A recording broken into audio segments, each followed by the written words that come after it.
Oi, gente! Começa agora mais um episódio do podcast Penso Logo Equalizo, o podcast que existe para fazer você refletir sobre os seus hábitos de sustentabilidade. E hoje eu estou aqui com um convidado especialíssimo que eu sigo desde a época do Facebook. Eu nem sabia que ele era ele. Conheci numa viagem, sei lá, ao acaso. E eu tô muito feliz de estar com ele aqui hoje. Eu tenho certeza que vocês vão gostar muito. A gente vai falar especificamente sobre o S do ISG, que é bem focado no trabalho dele. E eu tenho certeza que todo mundo vai amar. Temos aqui Vicente, do Razões para Olá! Que Acreditar. tranquilidade hoje. Tudo bem? Cheguei atrasadíssimo, gente, mas vai dar certo, tá tudo ótimo. Tudo dá certo no final. Tudo ótimo. Vicente, muito obrigada pela sua presença. Tô muito feliz de ter você aqui. Eu acho Obrigado. que a gente vai trazer aqui muitas coisas importantes e interessantes que com certeza vão contribuir com o nosso papel de, ajudar a sociedade, ajudar as pessoas. Sem dúvida, né? Um pouco que a gente faz aí ao longo dos 12 anos de Razões. Bom, eu sempre começo pedindo para o convidado contar a sua história e em que momento a sua história se cruza com, no seu caso, né, com trabalhos sociais, terceiro setor e assim por diante. No meio disso, vou fazendo algumas perguntas. Então, seja o mais detalhista que você puder para realmente inspirar outras pessoas e Ok. me dar munição para fazer muitas perguntas. Tudo Tá certo, bom? tudo certo. Bom, eu sou maranhense, de nascença. Nasci numa cidade chamada Tum, no interior do Maranhão. Vim de uma família muito humilde, mas muito focada em educação, né? Meus pais sempre foram muito preocupados com a nossa educação. Eu tenho mais 3 irmãs, eu sou o mais novo. E aos 6 anos, eu sei que com 6 anos, minha irmã um pouco mais velha, meus pais nos levaram, saíram de lá de Maranhão e fomos para Rondônia, outro extremo do país, né? Do Nordeste para o Norte, para tentar a vida. Assim como, né, tanta gente aí do nosso país que sai do Nordeste para tentar conseguir uma vida melhor para a família. E aí, lá comecei a minha vida escolar. Eu não tinha tanta memória com relação ao Maranhão, porque eu era muito pequenininho. Então, minha vida, minha memória afetiva é muito mais de Rondônia, né, do que Maranhão. Então, cresci com uma infância muito maravilhosa, na rua, no meio de árvore, e subindo. O quintal da casa dos meus pais. É engraçado que quando eu vou lá hoje eu acho muito pequeno, mas na época, quando eu era pequeno, eu achava muito grande, muito grande. Era assim, parecia que não tinha fim o quintal. E aí tinha fruta e tudo que você imaginar, assim, de abacate, limão, uma loucura. E aí, então foi uma infância muito feliz, muito feliz. E sempre estudei escola pública, sempre fui meio nerd, assim, de estudar, ao contrário geralmente os meninos, assim, eram mais bagunceiros. Eu sempre fui muito quietinho, porque parece, hoje eu sou um pouco mais pilhado. Mas, Realmente, não dá para acreditar. juro, eu era, assim, o exemplo de aluno, assim, Melhor aluno da sala. Tipo isso, juro por Deus, eu era desse naipe. Eu sempre gostava de estudar e tal. Depois da faculdade deu uma desbundada. Mas sempre, e aí engraçado, porque assim, nessa época, aí estudei pequeno, aí fui pro ensino médio, aí era uma escola um pouco mais longe de onde eu morava. E aí, por exemplo, eu ia de bicicleta. Só que eu ia de bicicleta, não é porque era hype, não é porque era nada, é porque eu tinha dinheiro. E era Só de um transporte. Exatamente, andar de ônibus era caro, imagina, eu e as 3 irmãs pra andar de ônibus todo dia, era muita gente. E aí eu ia de bicicleta e eu amava, e eu ainda adoro andar de bicicleta. Graças a Deus eu ganhei umas coxas razoáveis depois desse ano de bicicleta, tinha que ganhar alguma coisa. E aí sempre quis fazer publicidade, sempre quis fazer publicidade. Sempre acreditei que a publicidade tinha mentira, cala a boca. Siri ia tomar automático. Eu sempre achei que a publicidade tinha ali um papel interessante, de difundir informações, de difundir histórias. E aí fiz publicidade lá em Rondônia, faculdade particular, não tinha na pública. E aí comecei a fazer a faculdade sem dinheiro, não sabia como eu ia pagar. E É a vida do brasileiro que quer fazer faculdade, né? que tem que se enfiar, que senão não vai. Né? Perguntar, mas como é que você vai pagar? Uai, Deus vai prover, Deus proverá. Vai acontecer alguma coisa.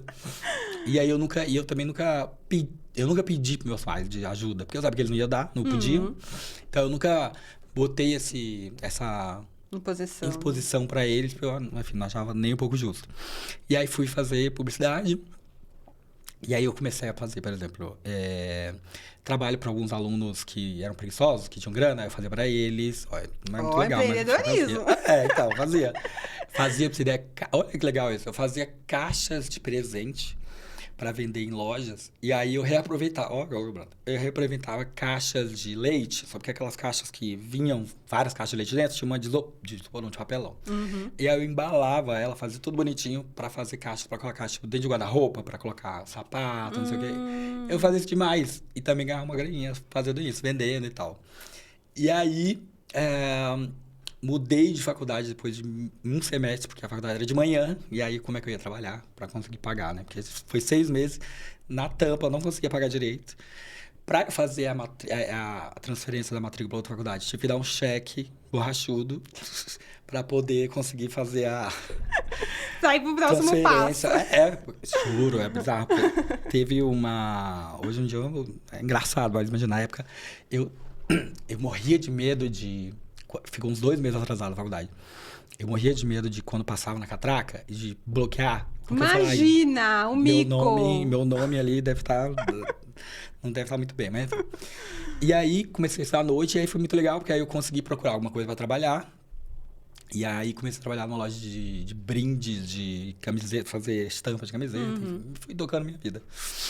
E aí, no meio dessa nova empreitada da faculdade, eu fui convidado a fazer uma entrevista para um estágio de design. E aí passei, eu vou encurtar, que senão eu vou embora. E aí eu comecei a ter contato com o design. Só que foi interessante, porque a minha visão naquela época de design era logo, criar uma marca, e é isso. Muito barato e tal. E aí era um... Isso em Rondônia Isso mesmo. em Rondônia ainda. E aí era uma especialização de design do IED, que estava vindo de lá de Milão para cá, para o Brasil, e o Sebrae contratou. E eu ganhei uma bolsa para fazer esse curso, especialização. E aí foi muito legal que eu comecei a entender que o design era muito maior do que só o logo, que tinha todo um estudo de conceitos, de branding, de sustentabilidade, que eu também não era muito familiarizado. E aí fiz essa especialização, foi fantástico. Não aproveitei o tanto que deveria, porque eu não tinha nem bagagem para isso, né? Faz parte. Tanto que eu falei, bom, eu preciso ir para São Paulo para estudar mais, já que é uma coisa que eu quero muito. E aí vim para São Paulo para estudar design industrial no IED, aqui em São Paulo. E assim foi seguir minha vida. E aí, novamente, encurtando um pouco mais. Mas você já tinha terminado a faculdade? Terminei. Aí eu fiz a especialização, eu fiz durante a faculdade. Então, imagina entendi. o caos que era. Eu trabalhava, fazia a especialização e a faculdade... Em uns horários, não sei se você assistiu Harry Potter, mas tinha Hermione que voltava no tempo e para poder fazer outra aula, era tipo isso. E aí, eu falei, eu preciso fazer isso, que é uma coisa que me abriu muitos olhos com relação ao design, porque até então era uma visão muito limitada. E aí juntei um dinheiro em 2007. Nessa altura já tinha sido efetivado no Sebrae, tudo mais, já estava ganhando um pouquinho melhor. Juntei uma grana em 2007 e vim para São Paulo para estudar design. E começar de novo, porque eu já tinha terminado a faculdade. E aí eu ia fazer uma pós. Vamos lá, né? Vamos de novo. E não conheci ninguém aqui em São Paulo. Ninguém. Vim com a cara e a coragem. Loucura de 23 anos. Novinho, bebê. E foi, enfim, as coisas que acontecem na vida, né? As coisas vão acontecendo a partir do momento que a gente bota a cara para fazer. E aí, comecei a desenvolver uma carreira dentro da área de design e também comecei a dar aula lá no IED também, porque é uma coisa que eu gostava, enfim. E aí, a vida estava seguindo o fluxo. Eu estava razoavelmente estável, estava com uma carreira começando a se trilhar. E aí, em 2012, eu vi uma publicação de uma amiga no Facebook. Facebook ainda, finado. Não, finado não, porque tem muita coisa lá. Tem mesmo. A gente, inclusive, tá bem. E aí ela postou uma coisa super legal, umas matérias muito legal, e aí eu comentei, existem razões para acreditar. Então a ideia do Razões basicamente veio do meu comentário. Um espirro. Tipo isso. Você espirrou e saiu a ideia. né? Assim, eu sempre falo que a ideia em si saiu naquele dia, em agosto de 2012, mas ela é muito um reflexo do que eu sempre acreditei. Sempre acreditei que as coisas iam dar certo, sempre acreditei que as coisas podem melhorar. Então, eu sempre tive essa visão mais otimista da vida. Positivo. Senão, eu também não tinha saído de casa, não tinha me arriscado Verdade. tanto. Então, é legal que ela é... Na época, eu não tinha também essa consciência, né? A ideia veio daquele dia, mas ela é um apanhado de várias coisas que a gente vai vivendo na vida e que culmina em alguma coisa em algum momento. Uhum. E aí, foi isso que aconteceu. E aí, comecei a escrever para Razões, né? Daí, então, eu não sou jornalista, sou publicitário, designer, mas sempre gostei de escrever. E aí, eu não entendia nada de WordPress, porque na época era blog, né? Assim, bom, você sabe disso. Sim. Então, era o auge dos blogs, né? Imagina, era muito... Tudo muito novo pra gente, mas as redes sociais estavam engatinhando ainda, nem era muita coisa, o Facebook. E aí, o foco era blog. E aí, comecei a escrever. Não tinha muita noção eu tenho que escrever primeira linha falando sobre isso. Não tinha nenhum conhecimento técnico, mas queria fazer escrevendo do saía ali do coração. Né? E aí começou a dar certo. Eu pedi para escrever no Hypeness, que você deve conhecer, que estava comecinho também com o M, com a Jaque. Eles também não ganhavam grana, tava todo mundo lascado, mas eles adoravam, eles moravam em Ilha Bela, todo paz e amor. E eu falava, gente, a gente não tem dinheiro aqui, mas se você quiser escrever essas pautas aqui que você me mostrou, do Razões aqui no Hypeness, pode. Lógico. Então, você não tinha um blog do Razões? Você escrevia lá? Não, eu criei o blog do Razões. E aí, 2 semanas depois, eu mandei mensagem pro M do Happiness. Tá. Falei, olha, eu tenho um blog. Nem era assim, tipo, tinha 2 matérias. Né, tem um blog muito bacana, falando sobre coisas boas e tal. Eu acho que tem algumas matérias que eu acho que poderia ir pro Happiness. E aí, ele topou, me deu um login pra eu escrever pra eles. Aí, o que eu fazia? Eu escrevia a matéria e no final eu colocava post por matéria por razões pra acreditar.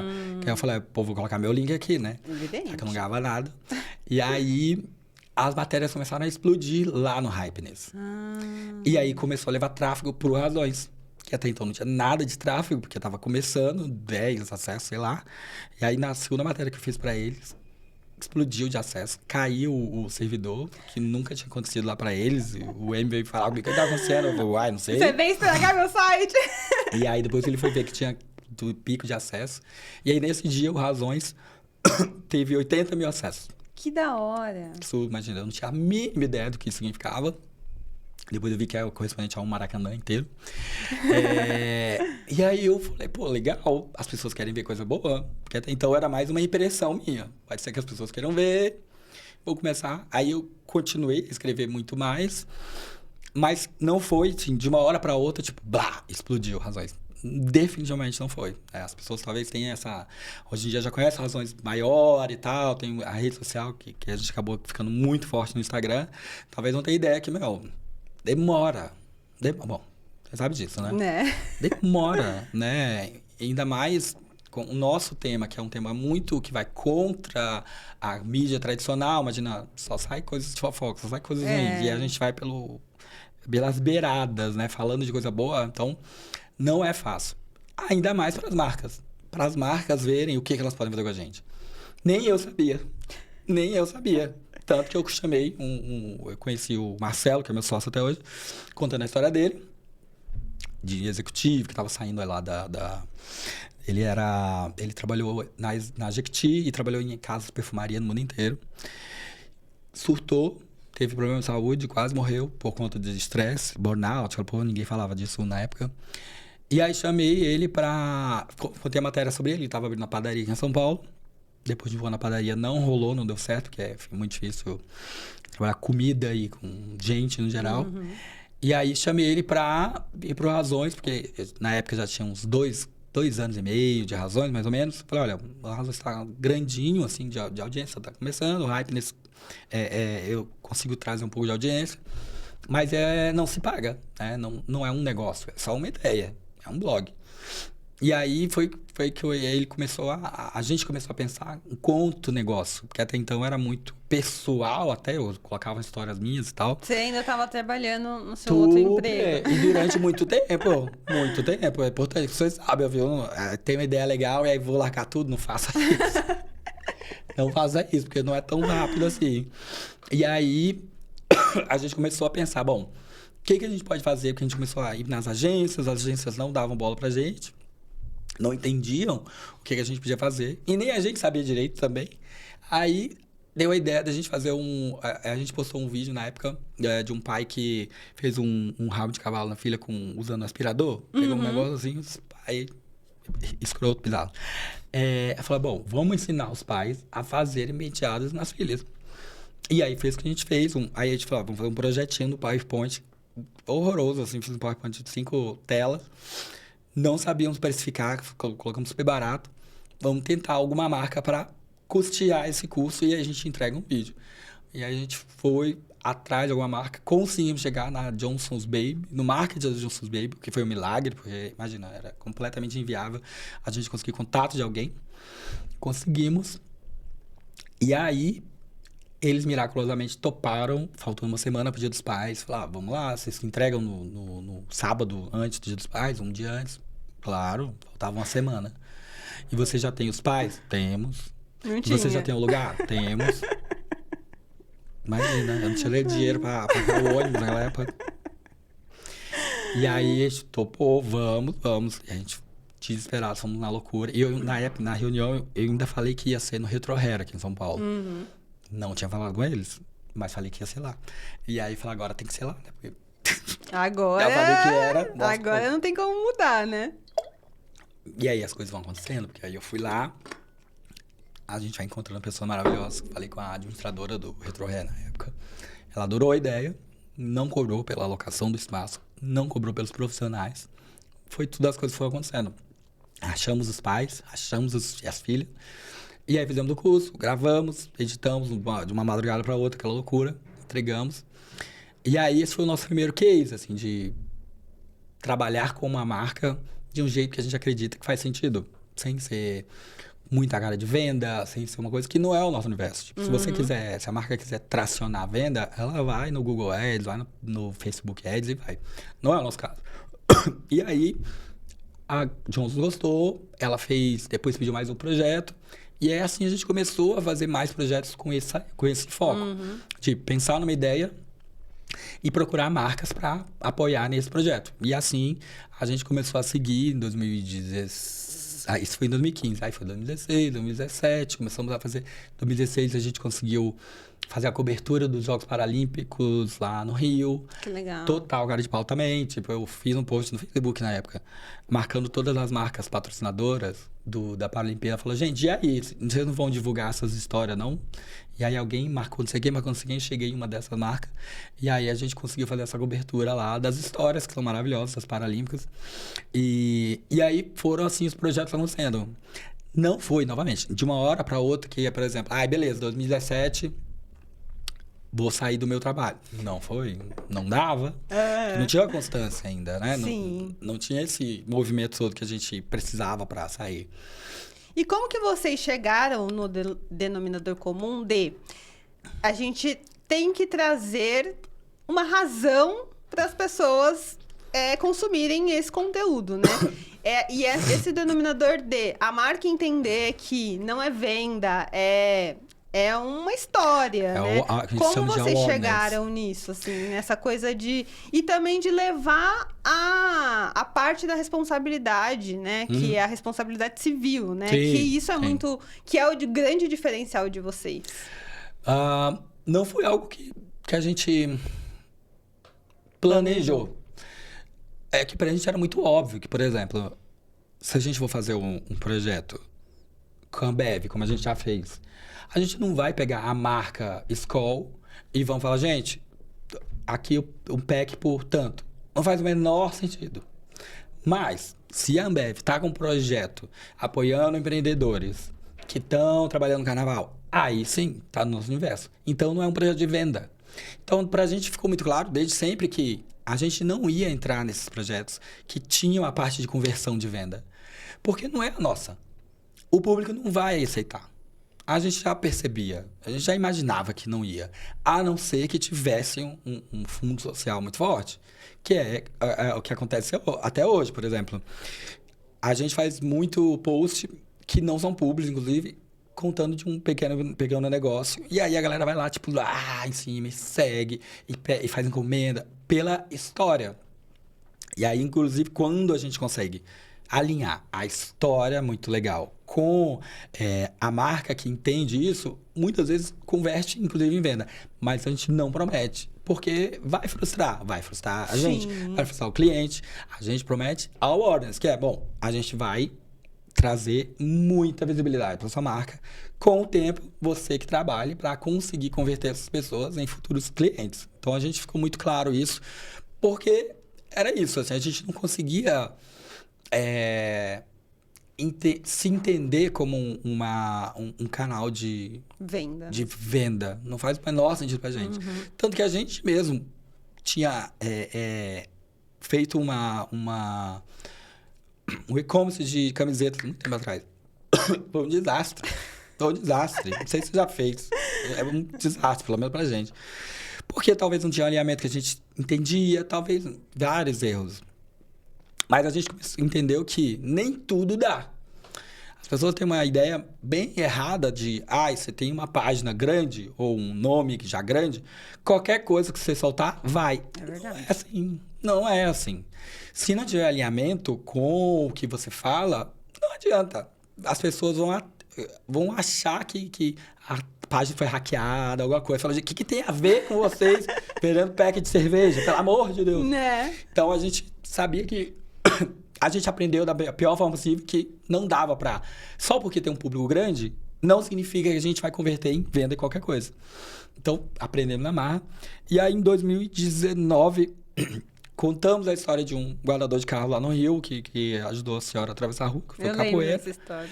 Que ela foi a primeira história que a gente fez na vaquinha. Não foi planejado. A gente não tinha plataforma.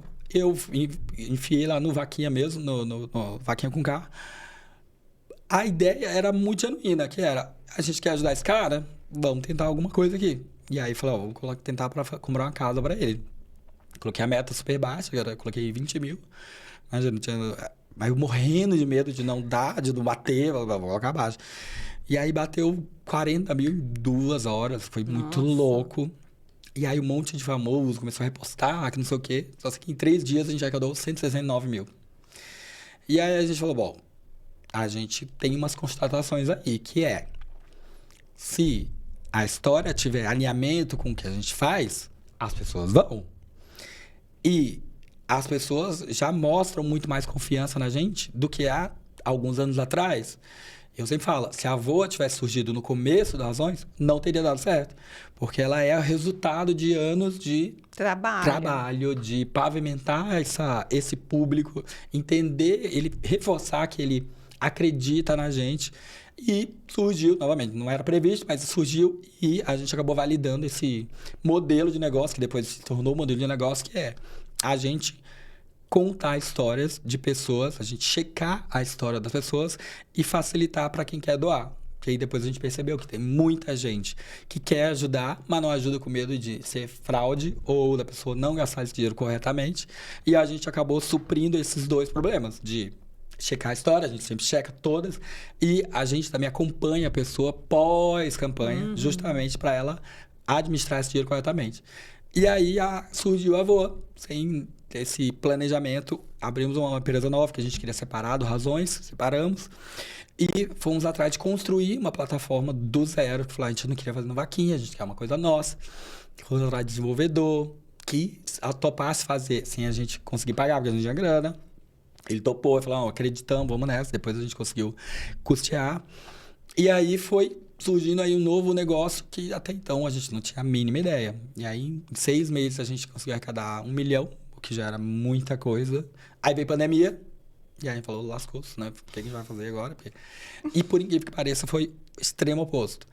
Tanto por Razões, foi o melhor ano nosso com relação à visibilidade. A gente ganhou muitos seguidores e ganhou aí. Teve um ano, foi o maior ano de faturamento nosso, pela primeira vez.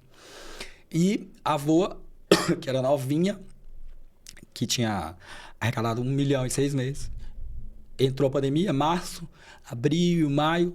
Em junho, em maio começou a tracionar mais as arrecadações.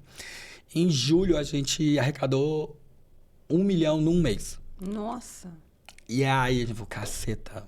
Aí a gente começou a perceber desse movimento que as pessoas estavam de doar para quem elas tinham possibilidade de ajudar. Que a gente fez um local próprio só para empreendedores que estavam prejudicados pela pandemia lá dentro da Voa. Outras histórias, que, enfim, tinha milhares de histórias acontecendo. E aí também teve a história do Pantanal, que foi em agosto, que também foi aquela loucura de um monte de queimada e um monte de animal sendo ferido. E aí a gente fez uma campanha junto com o Amparo Animal para ajudar. E aí a campanha foi uma loucura e a gente arrecadou 3 milhões no mês, o que foi inacreditável. E como que vocês administram isso, assim? Que vocês acabam fazendo muita coisa que era o governo que tinha que fazer, né? Isso é claro para todo mundo. Como que é essa administração desse dinheiro? Terceiro setor precisa ser remunerado, muitas pessoas não pensam nisso. Vocês administram o dinheiro que vai para essa doação? Vocês ajudam? Como que isso funciona? Tá, a gente desde o começo, a gente teve muito claro que a gente precisava, para conseguir fazer o que a gente queria, a gente tinha que ter uma taxa dentro das doações, ou seja, uma porcentagem daquela doação iria para a gente. A gente sempre teve isso muito claro, porque precisava pagar cartão de crédito, a taxa, né, cartão de crédito, boleto, que era caríssima na época. Não tinha Pix ainda quando a gente lançou. E a própria construção da plataforma, que até então a gente tinha feito, acho que tinha dado a primeira fase, assim, tinha, sei lá, uns 30 mil. Aí a gente falou, tá bom, a gente vai pagar algum tempo.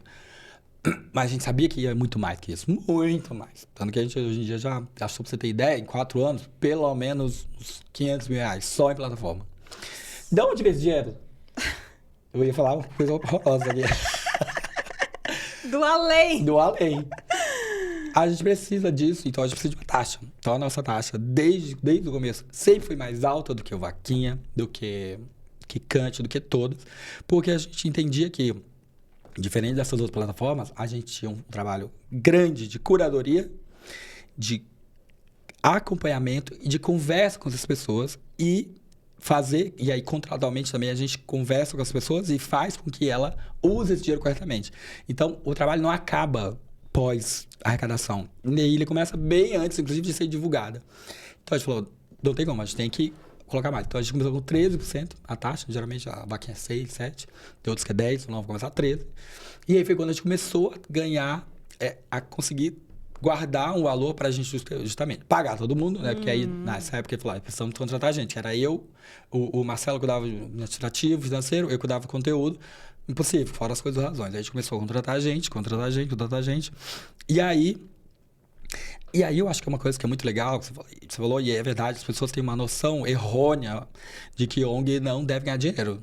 O que não faz o menor sentido, porque só se resolve as coisas com dinheiro. Estamos no ocidente capitalista, é assim que as coisas funcionam. Então eu não consigo, por exemplo, falar para o desenvolvedor, falar, então, em vez de a gente pagar 400 mil, vou te dar um abraço. Um abraço, 400 mil abraço. Não faz o menor sentido. Mesmo as pessoas que trabalham com a gente, porque voluntário é muito legal, mas voluntário é o tempo que ele pode. Eu não posso cobrar um voluntário de relatório, eu não posso cobrar um voluntário de meta, e a gente tem tudo isso, sim, óbvio. Então, a gente desde sempre sabia que precisava dessa taxa justamente para fazer acontecer. E aí fizemos. E aí a gente deixa muito claro, nos posts não, mas dentro da plataforma tem toda uma explicação lá do que é feito com a taxa, blá, blá, tudo certinho. E a gente tem esse acompanhamento pós. Beleza, fulano, a gente arrecadou para comprar uma casa, beleza? Mostra aí quais casas que você está procurando já. Porque a gente não deposita na hora. Fica retido esse dinheiro com a gente. E aí a gente vai... acompanha a pessoa perguntando sobre... Beleza, você já viu a casa? Quando você achar a casa, aí você fala e mostra o corretor. A gente faz todo esse negócio.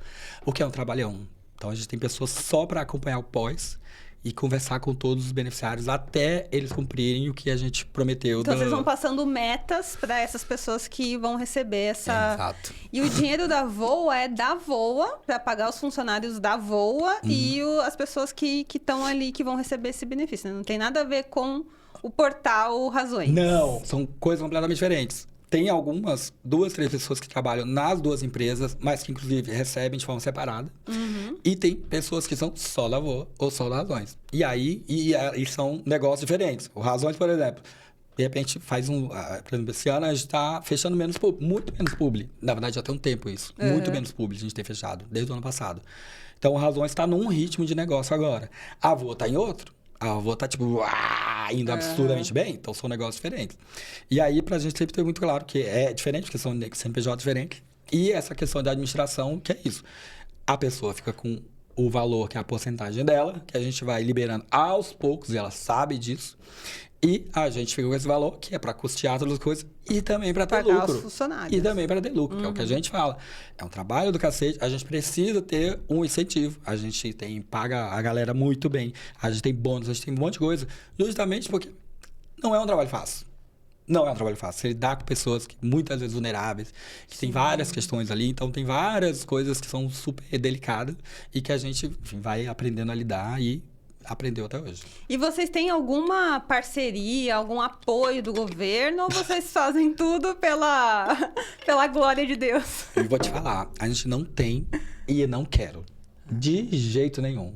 Já tivemos investidas, mas eu tenho pavor de política. Pavor, odeio com todas as minhas forças. Então, qualquer coisa que seja relacionado a ter se eles falarem, a gente vai dar repassar um valor para vocês e vocês vão administrar.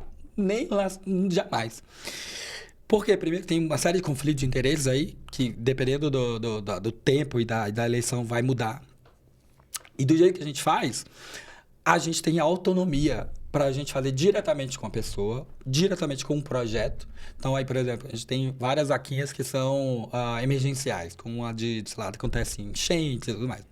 A gente consegue rapidamente suprir as demandas que vão acontecendo. Imagina isso via prefeitura, o inferno que ia ser. Sim. Fora que no final a gente não ia ter como comprovar tudo. Sim, então, a gente consegue... Perigoso. Prefiro que a gente tenha esse controle. Dá muito mais trabalho, mas a gente tem essa total isenção de... Olha, sabemos que o que a gente faz deveria ser uma função do governo? Deveria.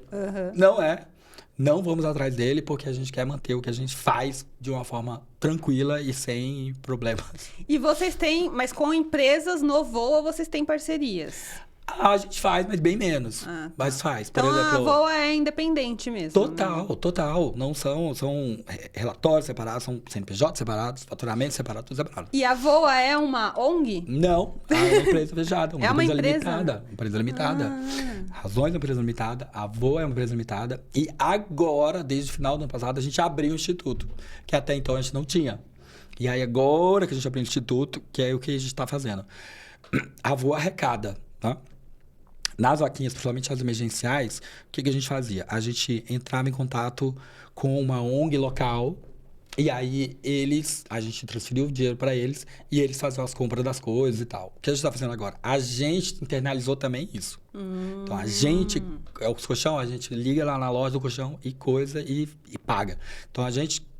Só para as emergenciais, porque são as mais complicadas. A gente internalizou isso dentro do Instituto justamente para a gente ter controle de todas as pontas. Porque é mais fácil a gente fazer isso, porque às vezes na emergência, e aí, por exemplo, às vezes tinha coisa que não tinha nota, não sei o que. E, tipo, bom, já sabe que não tem como não ter nota. Então a gente tem todo esse cuidado justamente por isso. Então agora a gente tem um instituto, mas tanto Razões quanto Voa são empresas limitadas que, enfim, tem o seu capital. E como que as histórias chegam até vocês? Como vocês vão atrás dessas histórias para, de fato, ajudar quem realmente... Todo mundo que vocês ajudam realmente precisa, mas vocês não conseguem abraçar o mundo, né? Então, como que é isso? Bom, muita terapia. Imagina, a grande maioria de pessoas que mandam história pra gente, a gente não vai seguir. É muita história, muita. Então, a gente publica umas 20 vaquinhas por mês. E no Razões, a gente tem ali um fluxo de histórias que a gente conta normalmente. É um pouco maior, porque aí é mais simples, né? A gente não tá lidando ali com dinheiro. Mas, a gente checa todas as histórias. E mais que isso, a história precisa também ter um aspecto que a gente consiga contá-la de uma forma interessante. Porque é uma coisa também que também é errônea, do tipo, saiu no Razões, saiu na Voa, vai arrecadar. não é assim também. A gente também aprendeu a contar a história de um jeito que faz com que as pessoas também queiram doar. Nem toda a história a gente consegue. E aí, se a gente não vê um aspecto que seja um aspecto que vai dar um gancho muito bom para as pessoas quererem doar, e aí a gente conversando com a pessoa, a gente não consegue puxar isso, não consegue entender, a gente não segue, porque vai frustrar a pessoa. Aí a gente bota lá uma vaquinha para comprar uma prótese e não arrecada. Imagina a frustração da pessoa. É verdade. Então a gente tem muito cuidado com dizer não também. A gente acaba dizendo muito não. Do tipo, olha, e às vezes também são vaquinhas mais simples, então a gente fala, olha, junto com seus amigos, faz isso, porque é mais rápido. E aí a gente concentra nas que a gente sabe que a gente consegue dar mais visibilidade. Nem sempre funciona também, viu? Nem todas arrecadam absurdamente. Tanto que a gente tem uma equipe social media maravilhosa, pensando o tempo todo que tipo de post pode funcionar melhor, que tipo de carrossel que a gente pode fazer, que tipo de vídeo, cada publicação, cada vaquinha tem uma estratégia diferente. Então também não é tão simples arrecadar quanto parece, né? Porque a gente vê as exceções, do tipo, bateu em 2 horas. Acontece, mas não são todas. Uhum. Então a gente... É muitos anos de estratégia, né? Muito, muito. Então é pegar um modelo, por exemplo, das páginas de fofoca. Elas fazem aquele modelo lá do print do lado esquerdo, o vídeo do lado direito e uma tarja em cima escrito. A gente pega esse modelo, só que a gente aplica pra vaquinha, dá super certo. Porque as pessoas já têm aquela linguagem mais próxima, parece uma parte de fofoca, mas não é. Uhum. E aí elas no final acabam querendo conhecer mais a história por ter mais similaridade com aquele formato, por exemplo. Uhum. Uma coisa que a gente aprendeu na marra, que coisas que funcionavam. E aí foi indo. Bom, Vicente, eu amei. Não Pena acredito. que já acabou. Mas eu queria que você deixasse uma mensagem de positividade, uma mensagem para que as pessoas acreditem, né? Acreditem no trabalho de vocês. Você conseguiu deixar bem claro aqui que não é festa da uva, né? Não. Tem muito trabalho envolvido, tem muita gente para ajudar no Brasil. Muito. Então, deixa aí a sua mensagem pra gente. Eu acho que as razões do tamanho que ele acaba se tornando hoje, parece que é uma coisa muito... se alguém tá com uma ideia de fazer um projeto e tal, fala, mas vai ficar grande assim, igual a Razão. Primeiro que assim, ser grande em seguidores não quer dizer muita coisa. Sim. Não quer dizer que Curtida não paga boleto. nem próximo disso. E todo projeto grande começou pequeno. No sentido de... As publicações que aparecem de páginas que de repente, ou de perfis que de repente estouram muito, eles são as exceções. A regra é todo dia crescendo um pouquinho. A gente acaba se iludindo, achando que quando vê uma página ou um perfil, sei lá, o do Luva de Pedreiro, milhões, fala, porra, se eu tô aqui 10 anos publicando, não sai do lugar. E às vezes a gente acha que aquele livro do pedreiro é a regra. Ele não é, ele saiu da curva total. O que vale é todo dia você fazendo seu projeto do jeito que você acredita. Obviamente, entendendo dados, analisando, testando, ver que tipo de formato funciona melhor, quem funciona melhor. Deixando a linguagem mais fácil, acessível. Isso vale para o seu universo. Sustentabilidade é um universo que às vezes fica muito complicado. Então, deixar no mais próximo dia a dia melhor, materializar para as pessoas de um jeito que seja mais simples elas entenderem. E é assim, o básico, falar o básico, a gente acha que às vezes o básico todo mundo já sabe. As pessoas não sabem. Então, as coisas mais básicas, você achar sobre sustentabilidade, você achar que todo mundo já sabe, as pessoas não sabem. Então, é legal esse tipo de post que identifica. E aos poucos, construindo aos poucos, tentar fazer parceria com marcas. Eu sei que é muito difícil, a gente sabe disso muito. Então, procurar também fontes de outras rendas que podem virar com relação ao seu negócio. Por exemplo, tem uma página que é o Vida BR, que eles fazem camisetas super legais, umas camisetas com umas tintas também sustentáveis, lindo. E aí o conteúdo deles qual é? Ele vai reagindo a outros vídeos de outras pessoas. Então ele falava, gente, é a forma que eu encontrei de conseguir ter volume. Sim. Então ele faz a reação de vídeos que já existem e funciona muito bem. Então, pensar que tipo de ou produto ou alguma solução que pode oferecer para que se torne sustentável o projeto. Porque senão é difícil a gente ficar muito tempo sem ter retorno financeiro. Porque aí você fica trabalhando num lugar, trabalhando com outro, para sustentar o projeto. E aí, a hora que a conta não fecha. Bom, Vicente, muito obrigada. Gente, eu espero que vocês tenham gostado. Quem não segue o Razões, que eu acho que é muito difícil, sigam o Razões, sigam o Vicente também, que compartilha vários conteúdos lá no perfil dele. Curtam, comentem esse vídeo, compartilhem. Se tiver dúvida, manda aí que eu passo pro Vicente. Um beijo e até o próximo vídeo. Tchau. Valeu, gente. Obrigado.